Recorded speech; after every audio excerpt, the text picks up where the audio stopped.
There are many issues plaguing the province as Premier Doug Ford and company return to the legislature for the first time in 2 months. The first question he was faced with was about the reopening and why the stay-at-home order had been lifted through most of the province when others are saying it's not yet time.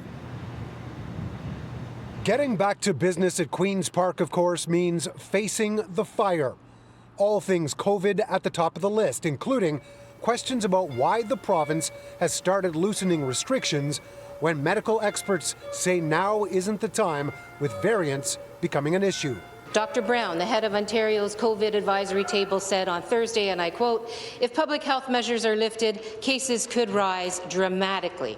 Dr. Peter Uni says we're heading for another lockdown.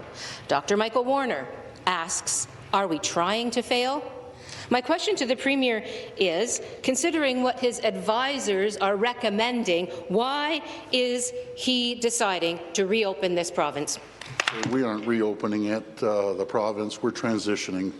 We're transitioning into the framework that was laid out by the health team, and we're following the guidance from the Chief Medical Officer of Health, which we will always follow.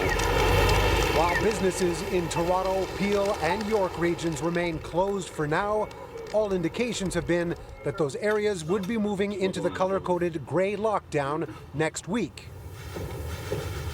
Premier Ford indicating that local medical officers would have a say in whether that happens.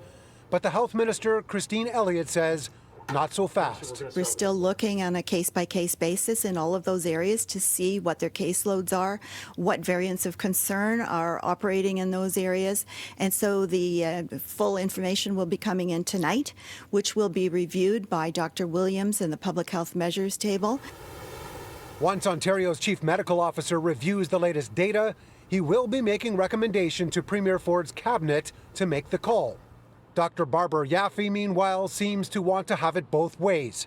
Numbers are down, so we can loosen restrictions, all while asking everyone to continue staying home. That all these measures have had a very promising effect, but if we let loose, we are going to see another pandemic wave, and possibly worse now with the variants. So we're going to keep a very close handle on this, and if we do start to see any concerns, we are able to go back and have the stay-at-home order.